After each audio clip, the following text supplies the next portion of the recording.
about to hear a revolution in talk radio, Liberty Talk Radio, where the critical thinking will defrag your mind of propaganda-ridden viruses induced by mass media news programming. No BS here, just the facts. And now we present to you America's quintessential iconoclastic anomaly. Wow. In talk radio, your host, Joe Cristiano. Welcome, everyone, to Liberty Talk Radio, America's libertarian voice, broadcasting from our studio in Tulsa, Oklahoma, to around the world. I'm your host, Joe Cristiano, and this is your antidote to popular talk radio. Folks, it's time for us to take back control of our government now before this bureaucratic, oversized, and self-serving federal government starves us of our property, our freedom, our rights, our liberty. But to do this, we must shed conventional thinking regarding our political structure. We need to be revolutionaries in thought, dissidents in action. Only after we recognize what our government is doing to our freedom and our Constitution will we start taking it back. And this program is just about that. Hi, I'm Joe Cristiano. Welcome to Liberty Talk Radio. Folks, later on today, we're going to have an economist, Andy Sutton, on to talk about the monetary system that we have. And he's an expert. I'm not. I think he'll be talking about the new monetary theory that's going around. But I wanted to do this short video this afternoon because I've just got absolutely sick of listening and reading about all of these eligible people for office for the President of the United States in the next 2020 election. Now, some of these are devout socialists. Now, you would think that when someone says, "Oh yes, I'm a socialist, I'm running for president," that everyone would run. I mean, they would scatter, they would leave the room, get in their cars, and peel rubber, but to get away from this person. But no, they go, "Oh, that's wonderful. Tell us, what is your platform?" Well, why doesn't anyone say, "You're a socialist, you are ineligible to be our president"? Because socialism is contrary to our Bill of Rights, to our Constitution, to the very foundation of this country. But no, who I blame for this are not these ignorant people running for office, and they are ignorant of history, ignorant of government, ignorant of social matters, ignorant of everything. I don't blame them because they're stupid, and we shouldn't expect any more from stupid people. Who I do blame is the media, and I blame our school system. You say, well, what does our school system have to do with this? Because our school system is run by a socialist government. They never, ever, because I ask people all the time, how many hours do you spend studying the precepts of the Constitution, what it means, how it affects our country, whether or not our bills are constitutional or not? You get a blank stare from everyone. The answer is never. Never, never, never. And I ask teachers, whenever I ask them about, do they study the Constitution, they get really upset, they get angry, some even cry. I mean, just by asking them the question, because the teachers in the United States are taken from the very bottom of the barrel in many cases, not all cases. There's some excellent teachers out there, but they cannot teach what they should be teaching. So many of them go to private schools and teach so they have more freedom to teach the truth. Our teachers are indoctrinated in government schools. And this is where it all started. Government wanted to take control of the schools 100 years ago. And they did a great job of it. Because now when you went to a government school, you learned what the government wanted you to know and how to act and how to behave. So here we are. We have kids coming out of school being indoctrinated for 12 years, at least 12 years, maybe 16 years, in government ideology. And how do you expect them to think? Well, they don't think. They memorize. They're no different than the foreign countries that you see people chanting and repeating the same mantra, so-and-so is good, so-and-so is our leader. Well, we don't do that. We don't chant. But in fact, we get bombarded with the same nonsense year after year after year in these government factories. And as a result of that, of the result of our government school system and the ignorance of the American people as a result, the result from that, you get people who run for office who want to be socialists because, they can distribute all the money from all these wealthy people and make everybody happy. Well, what are they, idiots? I mean, listen, I went to school myself. I've had jobs with big companies. I've had jobs with small companies. I've been in business for myself. And when being in business for yourself is a tough education. I mean, I work day and night, 6, 7, 8 days a week, 8 days a week at least, sometimes 9 days a week, and you learn that the bottom line is that you don't make as much money as people think that you make, and then the government takes a big portion and gives it to people who don't work. Wait, where is that in the Constitution saying if you work hard and make money? And I never made a lot of money, but I've always been very, very conservative, so I've always survived and came out okay. Well, where is it in the Constitution that said, hey, if you work hard and make money more than the average, you have to give that money out to somebody else? Nowhere. But yet, these clowns that are running for office, they go, I'm a socialist. This young woman, I mean, she's attractive. I would vote for her on looks, but not for brains, that's for sure. And then you have Bernie Sanders, another idiot. I mean, the guy's never held a job in his life. He made tons of money being in office, but he never made money outside. Now that he's in office making tons of money, he wants kickbacks so he can collect money from all of the people who are working and producing something so he can enrich himself and his friends. Hey, what a deal, right? This is the business I want to be in, but I couldn't sleep at night if I did that.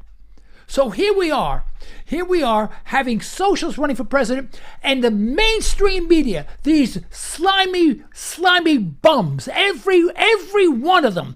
When they say, you're running as a socialist? Well, if you're a socialist, then you cannot abide by the Constitution. You are violating the Constitution by just saying that, In fact, what you're saying is that you want to be like Russia and China. No, they don't say that. They go, that's interesting. What is your platform? You want to see more equalization of incomes? That's wonderful. Yeah, how do you do that? Well, you go to work. If you want to equalize your income with the average of the people making good money, you work hard. You do what I did. But no, these clowns, they want to, we'll take the money from the rich people and give it to the poor. And I don't consider myself a rich people at all.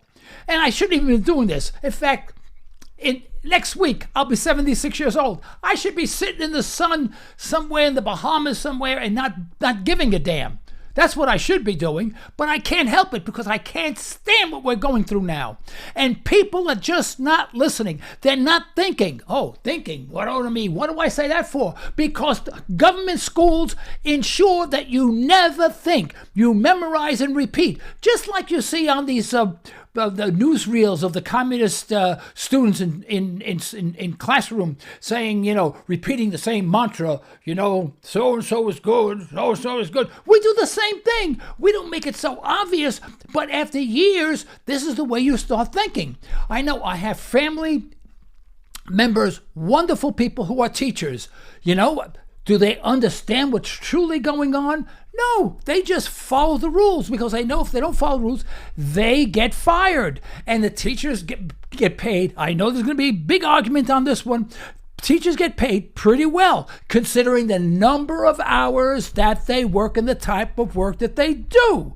And in fact, the American Institute of Economic Research one time published a listing of all the degrees, major degrees, the CPA, accounting, medical degrees, various medical degrees, and there are around 45 or 48 major degrees, college degrees, right? And they rank them by the most difficult to the easiest. Now, of that whole list, right? The very, very easiest was very obvious. It was phys ed. And that's the slot that they put all of the high school kids, the high school kids who are great in sports but couldn't even read. So they put them in this remedial program so they can keep them in school so they can get touchdowns on the football field or basket or whatever the case may be, whatever the sport is. Now, of that, and I think that was like number 48. You know what number 47 was? A close tie, teaching. So here we have basically academic, not the people, academically, the bottom of the barrel is education. Then these people are educating our kids, and the only way they can hold on to their jobs if they conform to the exact rules and regulation of the communist school system that we have, the socialist school system. So then when our kids grow up and they got to do the same, they take the same stupid subject for 12 years, same subject, 12 years. Why don't they move on? So they go on for 12 years and then guess what?